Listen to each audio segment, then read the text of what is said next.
Really? Hello everyone, I'm Saman. I'm going to present Persona to you today. Because we had talks of mirrors a few times, I think the best thing would be to see some insights of mirrors from Bergman. So in this video, we're seeing mirrors in movies of Bergman. And we see how often he's going to refer to them in his movies. All these scenes are happening in front of mirrors. I am silver and exact. I have no preconceptions. Whatever I see, I swallow immediately. Just as it is, unmisted by love or dislike. I am not cruel, only truthful. The eye of a little god, four-cornered. Most of the time, I meditate on the opposite wall. It is pink, with speckles. I have looked at it so long, I think it is part of my heart. But it flickers.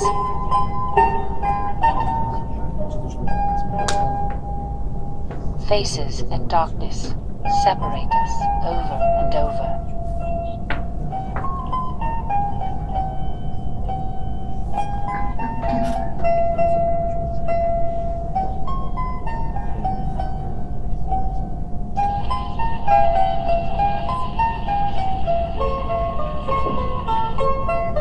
Now I am a lake.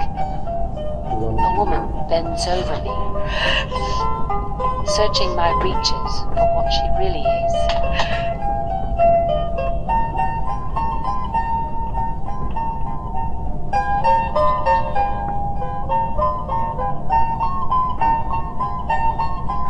Then she turns to those lines.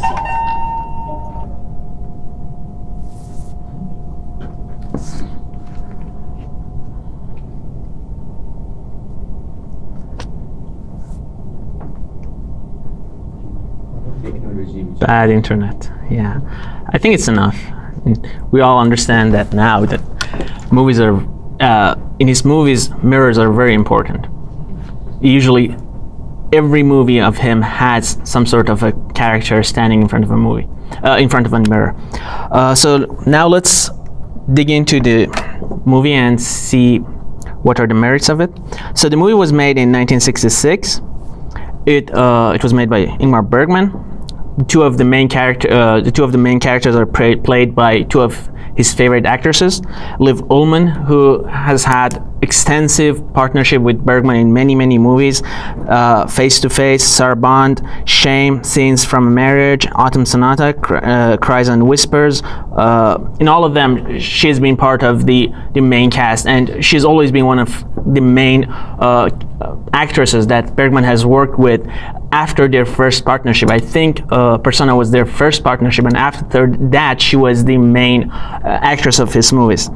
Also, Bibi Andersson has had extensive partnership with Ingmar Bergman in movies like Wild Strawberries, Seventh Seal, Brink of Life. In all of them, she was one of the main actresses as well. So as we can see, there is a group of people who have worked with each other many times, and then they come together again to make another good movie. The music was done by Lars Jonsson Werle, who had done other musics for movies by Bergman as well, like Hour of the Wolf, and I think a few other works as well. The cinematography was done by Sven Nykvist.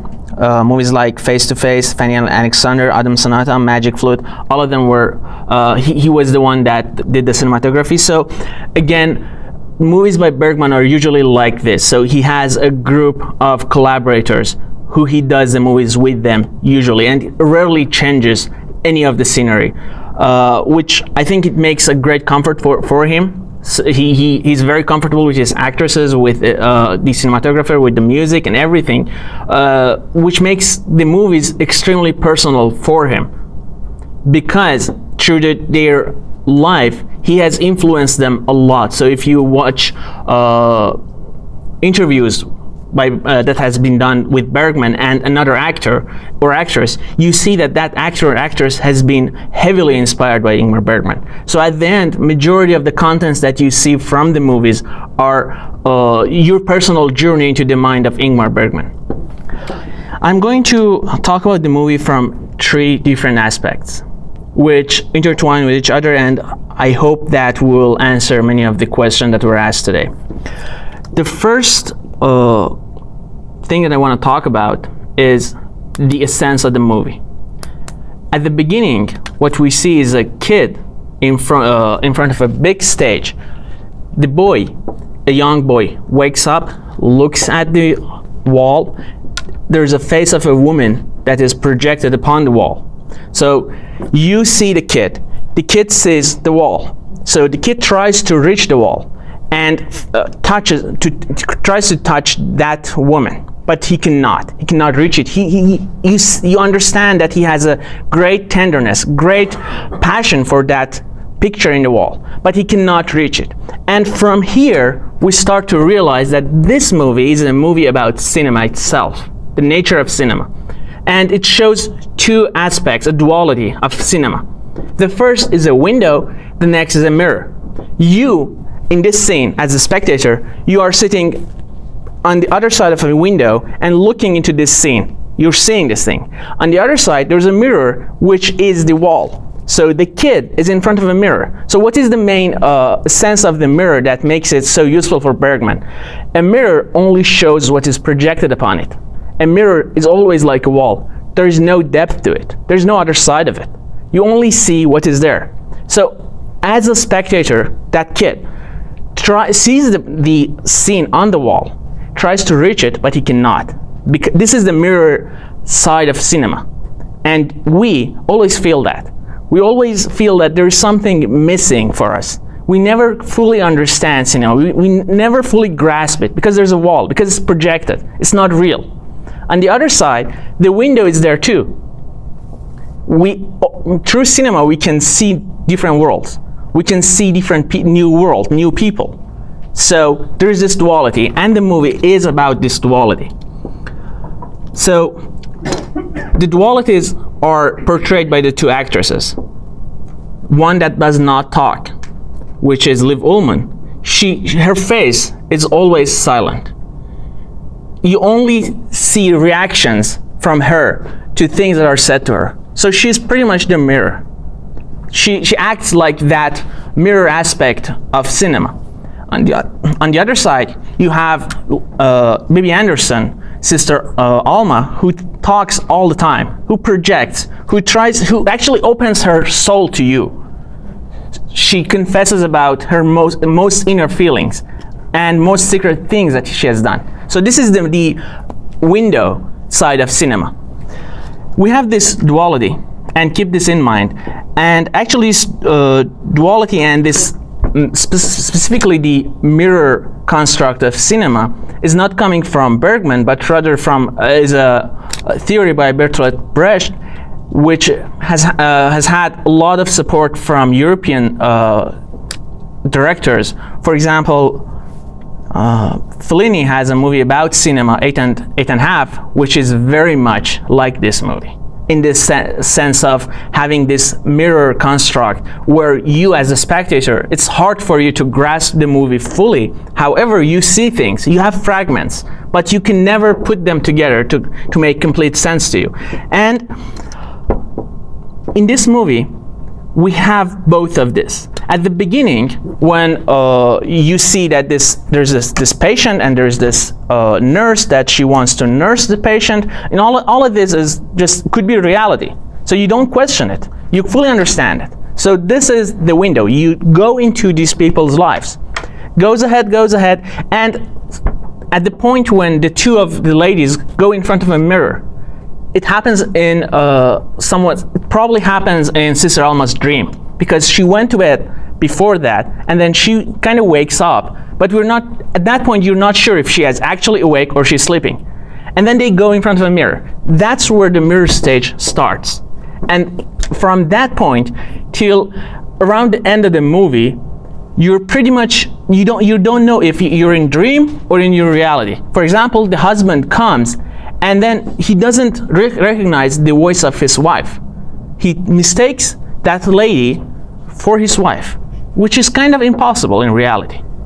On the other side, scenes happen without any reference to the previous scenes. For example, they sit together and talk together without any reference to what happened previously.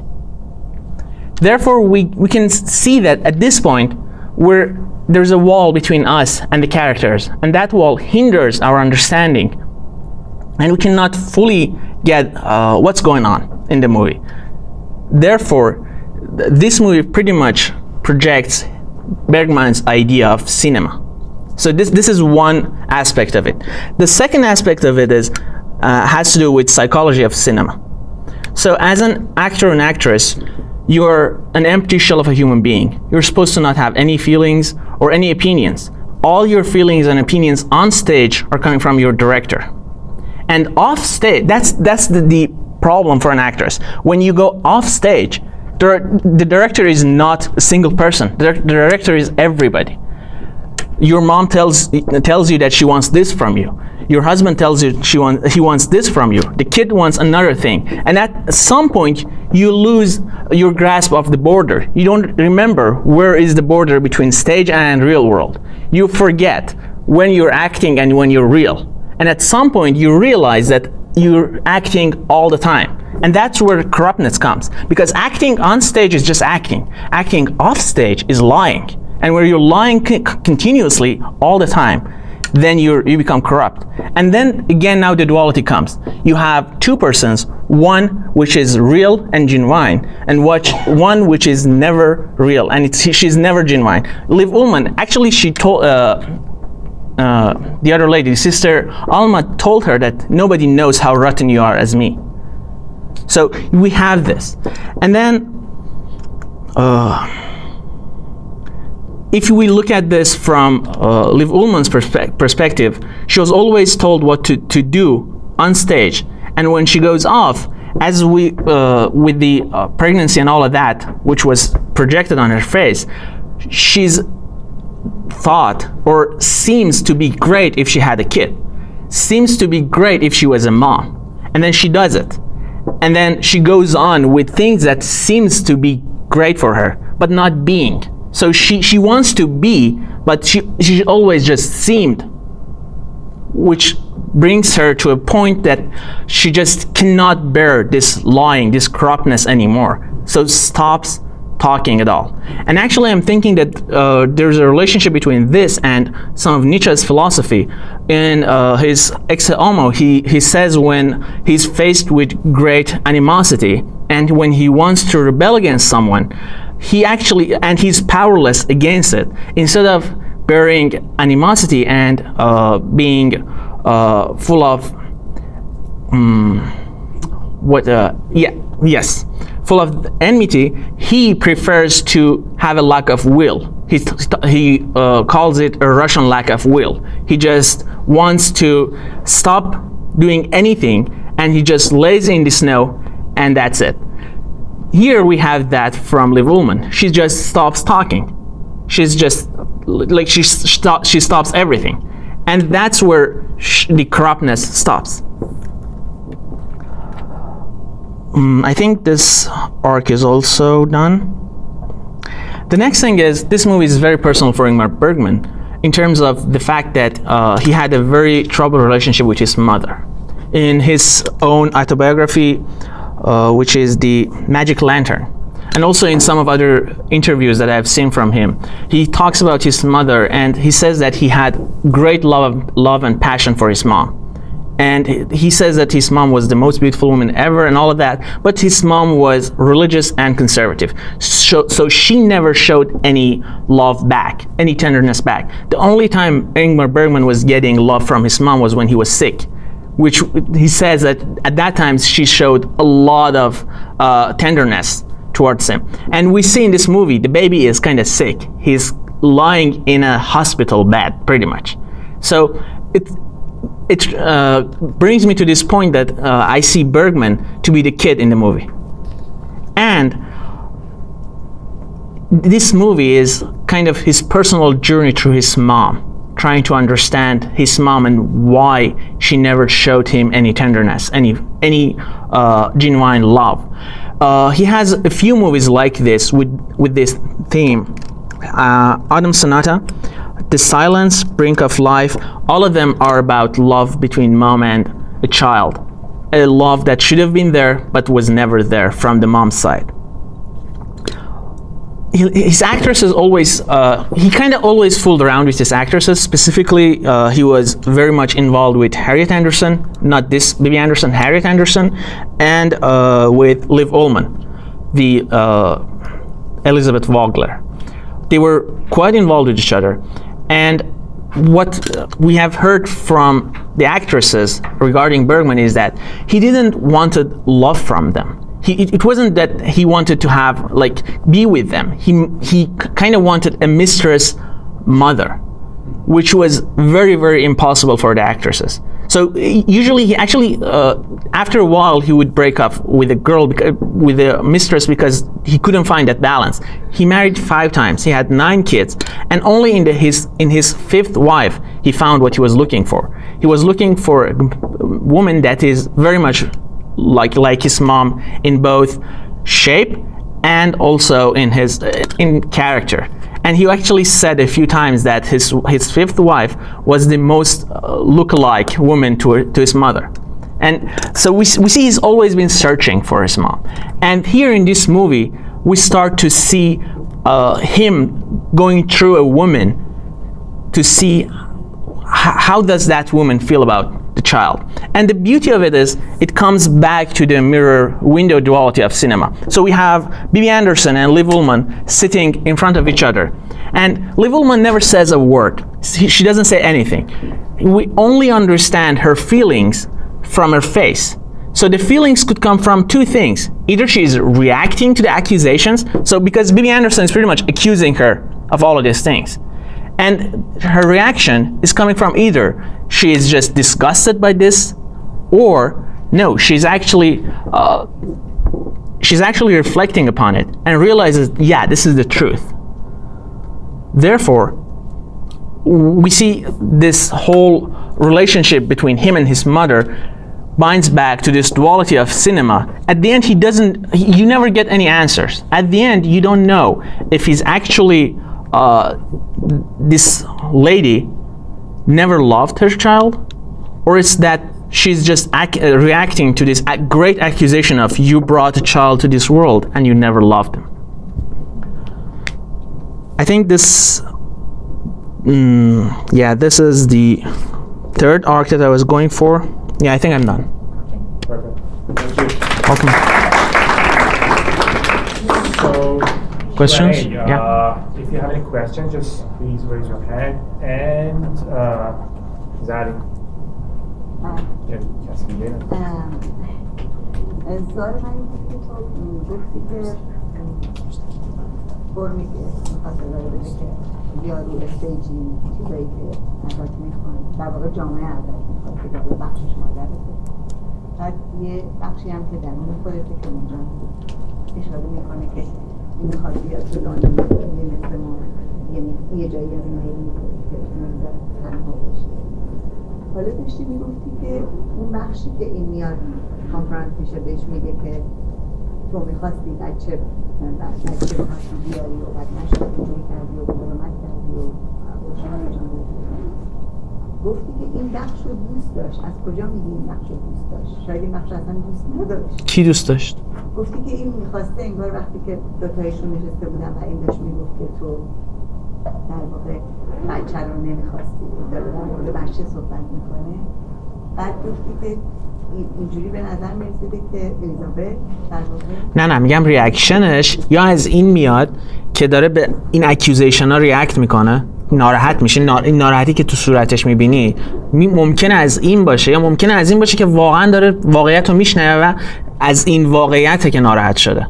خب یعنی ما نمیفهمیم واقعیت چیزو ما اصلا نمیدونیم این چیزایی که بیبی اندرسون داره به زبان میاره واقعی یا نه.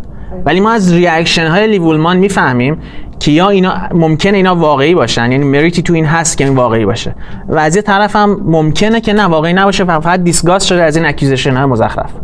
هر دو اینا کاملا ممکنه که برمیگرده به دوالیتی سینما. Thanks for your presentation. I have two quick questions. One is that you talked about these dualities. Have you seen or noticed the duality of time in this movie? In a sense that it's circular.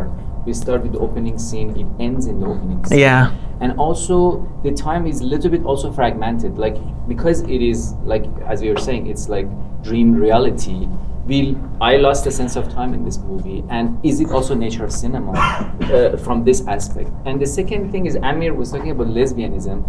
If we assume that there are two characters, because I don't think that there are two characters, but if we assume that there are two characters, doesn't he try to say by this characterization that the only way that women can somehow get to peace with themselves is through a lesbian, or lesbian in a sense of like being with another woman, not necessarily like sexual, but like the only like solace is being with a woman, if we have this interpretation.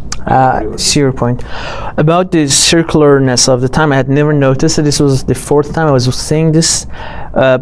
And the fragmentation actually starts at some point. So after the movie starts, so the beginning is just scenes from editing, which tells us to go towards cinema, like an anthological movie about cinema. But then after that, the movie starts in a linear way. Everything is there. The point that the mirror stage starts is where Bibi Andersson goes to sleep, and then she apparently wakes up, and then they go in front of the mirror. So between two mirrors, it's actually happening between two mirrors. They go in front of the mirror, and then the movie ends. That stage ends again in front of a mirror, and then she wakes up, and then they go. So I agree with you in this window, in this period, the movie is very fragmented, time-wise, and in every aspect actually. Even the cinematography is very fragmented. But outside this, I see it very linearly. About your second question, I have seen like 25 movies by him, and in like 7-8 movies he talks about women and their relationships. Actually, even more than that, like maybe in 10 of his movies. But this is the only one that has kind of a shadow of lesbianism, I think. So I would say no. Okay, Lassie. If you think of this movie as you presented, an ontological approach to look how the movie is filmed or created. What about the photos that he used in the film? Like What about what? Sorry. About the war, about. Oh yeah. As I said, yes, there's an ontology of cinema in this movie, but it's also, I said, it's very, very personal. So first I want to talk about the picture with Auschwitz. I think it was Auschwitz. Well, Bergman had some flirtations with Nazis because he spent a lot of time in Germany, specifically at the brink of Nazism in 1933, I think. Yeah. He was staying in Germany with some of his families, and he was a member of Nazi youth for a while. Like he was going there and all, and he was in a lot of time after that, when he became like the most famous director ever, he was haunted by it. Many people were bringing it up, and he actually made even a movie about it. Shame is pretty much about the shame he feels about this situation. So that picture is, I think, kind of his inner feelings about that. And with Vietnam's war, it was just like it's 1966. It's the revolution in France. Like even if you're a pumpkin, you could not be neglected to that. So it's definitely like you have to talk about it. It's the outside. Like your characters are not isolated from outside. They're still living in world. Although, like with cinema, although you're constructing a world, but eventually you're projecting light into a part of the world. So at that time, Vietnam War was everywhere. The whole world was talking about that. So wherever you project your light in the world, it's gonna have some Vietnam War, definitely. And your characters are definitely affected by it, which shows it here.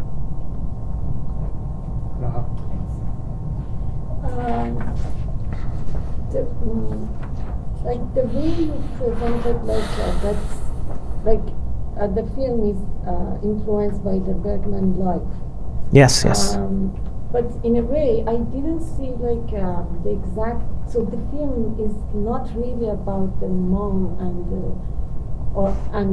the kid or the abortion. The thing that I see here, like the film starts with the two lives merging to each other at the first, and exactly at the end scene that you see is they are detaching from each other.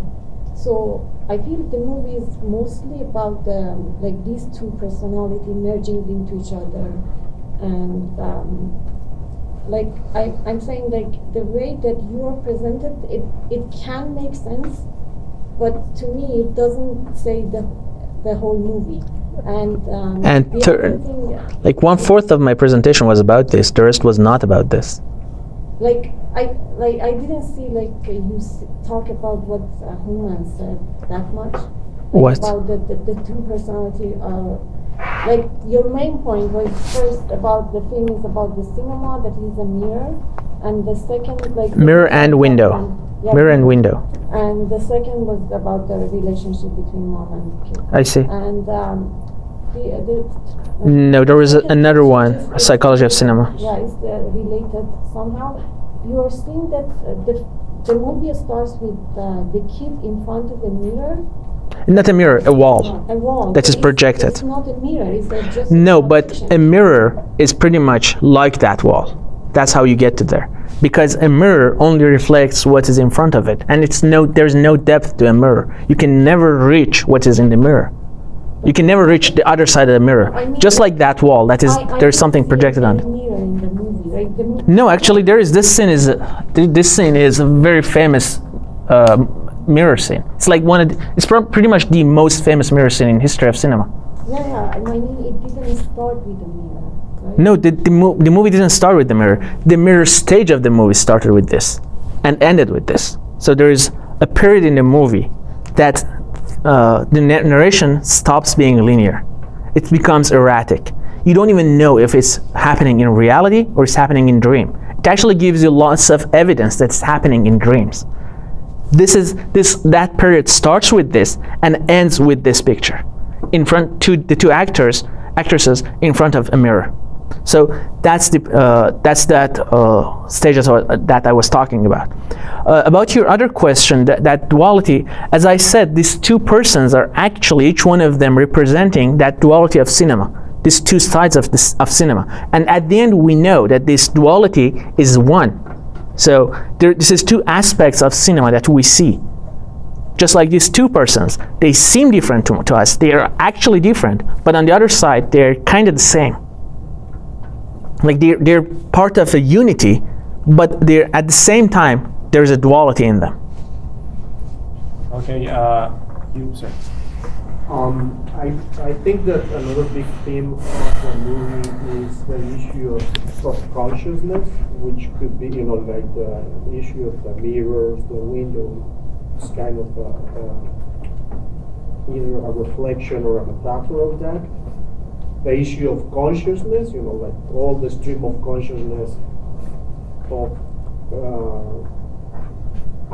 by Alma, but somehow you get the feeling that also Elizabeth is somehow being part of that stream of consciousness, even though she doesn't talk too much, and then the stream of consciousness of the author, like the whole story. And another big theme also related to that is false consciousness, the mirror. And the other one, which Alma mentions explicitly several times, I did it more than twice, is the issue of bad consciousness. She feels very bad about her little orgy. We don't know if she feels bad because she got involved in the orgy because some religious thoughts that she might have, or because she feels that she betrayed her fiancé. Yeah. But I find that feeling of bad consciousness related to the images of Vietnam, the Holocaust, and now that you mentioned the shame that Bergman felt about his relationship with the Nazi regime. I think it's somehow all related to these issues. Yeah, I couldn't agree more. You're right. Okay, Khashayar, and the last question would be there. Yeah, I was probably going to say mostly that, and I thought maybe what Ullmann was saying was that, or maybe what Rao was asking was mostly about that psychological duality, not the cinematic one. Like, I don't know, some people talk about Eden, superego, or ego, alter ego, or like a bit Jungian, like a persona and the soul, then which is which, like they say maybe Elizabeth is the persona, and then Alma, that in Latin means soul, is the soul. So then there are many ways of looking at them as one, but there are many interpretations. Nobody knows which one is right, but yeah, there's definitely a lot to read about. And I don't know who posts those essays on the emails and stuff on Namana, because there is a good one there. I did. Did you do that? Okay, that was a good one. Yeah. So go and read that link, because the other time I asked, I said that was a good one, and everybody looked at me, and nobody knew who that was. Yeah, that's a good. Like, so I guess that answers many questions. You made me a liar. Regarding, and there are some comments on there that read the comments, because some people like correct the original essay in some parts. So lots of good comments on the Good job, Nancy. Thanks, Khashayar. And the last question, I think, there was a question behind Amir. Just a couple of observations. Number one is that the name of the film is Persona, which is singular. So it points out the fact that the two characters are the same person. And the way that it starts with the diversion in the middle, it ends up again with a single person coming out of all this discussion between the two characters, the two persona, two sides of the same persona. You know, the two sides were discussing the conscious and unconscious. And Alma was threatening that if you don't start talking to me, I would start telling you what you've done, which was sort of reflects to the fact that they are the same person. They were not, you know, Alma wasn't sort of theorizing. She was stating the fact with you. So that way I felt that those points were making the film more of a duality of the characters of the two, and how a person, and by the way, at the beginning, the son is not in hospital, he's in morgue.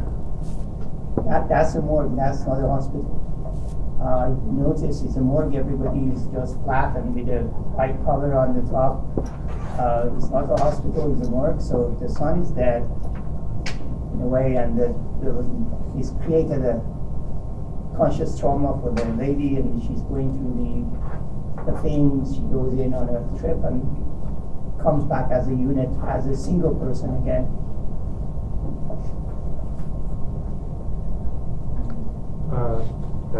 That's it? Okay. Just quick. She has a question. Just maybe someone knows. Sorry, do you have a question? Yeah, maybe someone knows or not. Okay, just please wait, because we have someone here. Just quick, please. Very quick question. So to your like basic research, so what I understood through your presentation was that this director is mostly involved with reflecting his own interpretation of different aspects of his life. Yeah, pretty much, yes. So I wonder, does most of his work start in a way to present his views of cinema in a way? Not cinema, no, not necessarily. This one is particular, yes, because this one is like the third to a string of really famous movies about cinema. The first one is Content by Jean-Luc Godard, and then the second one was 8.5 by Fellini, and then this one. It was a time of very much ontological thinking about cinema, but his other movies are not like that, no. But they're very personal in terms of his personal opinion of Christianity, his personal opinion of war, of horror, of betrayal, of all of those kind of movies. So the concept of mirror that you brought up is basically like a self-reflection, right? A self-reflection. Yes, very much. Maybe the characters here, because I personally didn't see that much of the mirror, to be honest, in this film. Like it wasn't evident to me. Like it's a focus of the film, right? But I believe like through the film, most of the interaction was a self-reflection, like how a person would react to different aspects of life, like if it's like social or if it's like personal or whatever. So I guess like this director is trying to self-reflect through his film. Yeah, that is true. Yes. Perfect. Is it a question or if it's a statement? We It's haven't. just a general question. Does Yeah, sure. anybody have any idea about the difference between dualism and bipolarism? Between what? Dualism and bipolarism. It's not, maybe it's multiple personality disorder. Dualism is Yeah. just Because bipolar- general Like, concept. Severe, like bipolarism? Bipolarism is a like sickness, pretty much. It's a mental disease. Dualism Yeah. is not. That's the point that But I'm trying dualism, I don't like. Dualism is just mind body, like body and soul. Yeah. That's like philosophically, that's what it refers to. Oh, Yeah, Bipolarity is mental sickness. yeah, I know that. That's why I'm asking. Okay. Thank you again for presenting. Thank you. Okay, the next section.